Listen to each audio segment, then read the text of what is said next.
No one knew the burden. Part 38 and the final part. The burden song.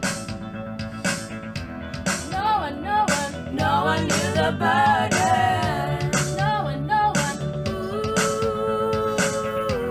No one knew the burden. Then she carried in her heart. Do you wanna know? Someone know. Are you curious? I'm curious to get to know. Listen to the narrative.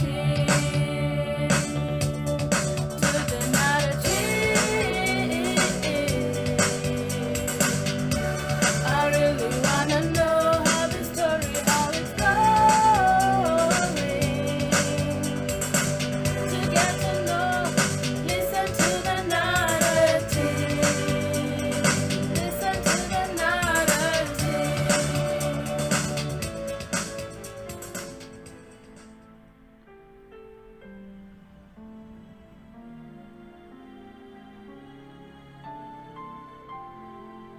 What has a beginning must have an end this side of heaven.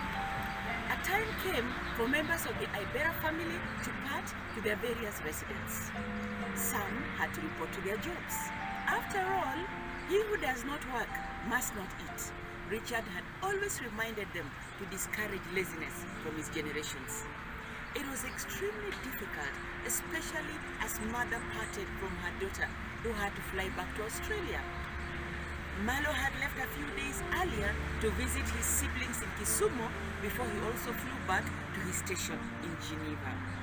Richard was the last to leave. His businesses awaited him in Nairobi.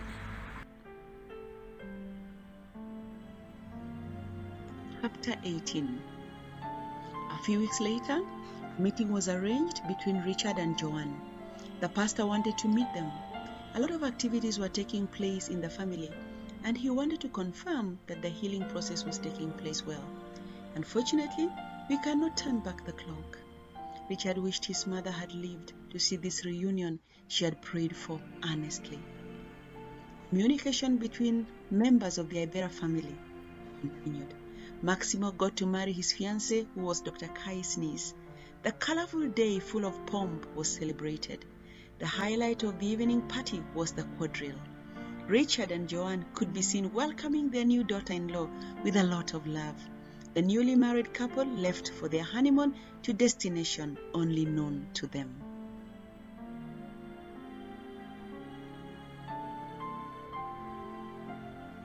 Days turned into months, and soon Joanne was more frequent in her travels to Nairobi. She started attending Richard's church.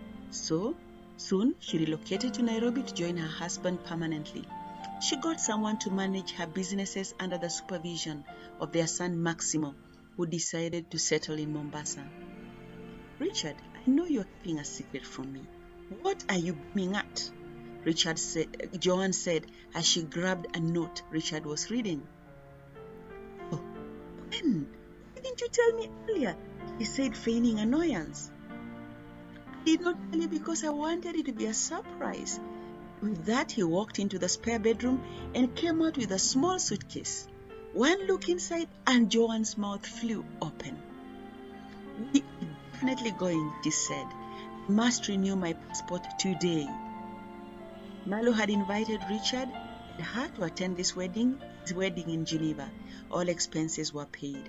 Joanne could not believe how God, through life, had turned good fortunes her direction. Soon they were in the plane, and Richard kept showing her the sceneries under the earth. They were spectacular. She was extremely excited.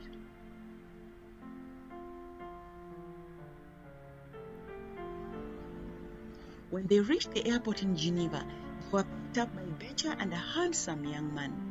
My dear wife, finally you get to meet your son-in-law, Nixon Bright, in person. Richard introduced the young man. Wow, he looks more handsome in person. I see my daughter has great taste, exclaimed Joanne as she greeted her son-in-law. Betcha helped with putting their suitcases into the cabin.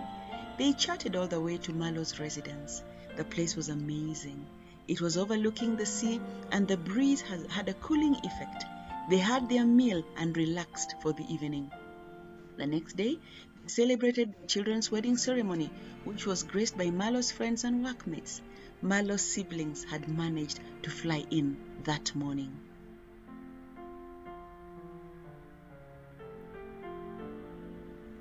They were all happy to meet the Iberas.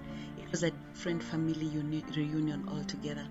As Marlo and his bride, Sally, were making their vows, another couple was also renewing their vows quietly.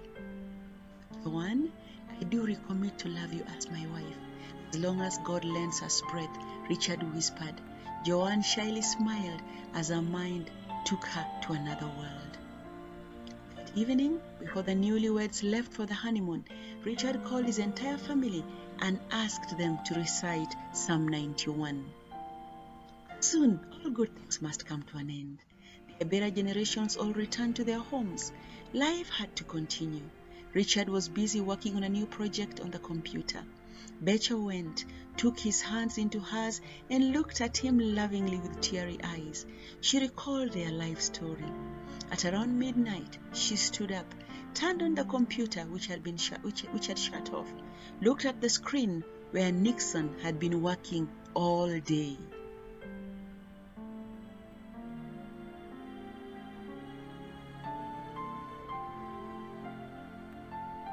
Yes, honey, this will definitely revolutionize how security operations are handled in this country.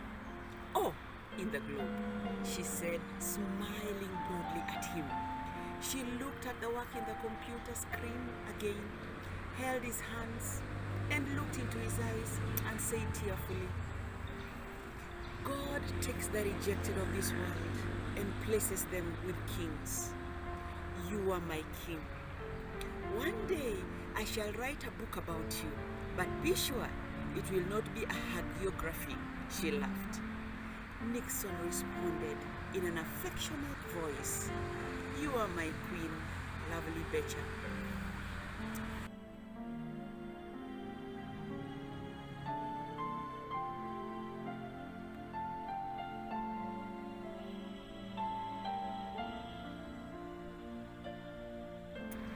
I take this opportunity to thank all of you who have followed this story from whichever place you started.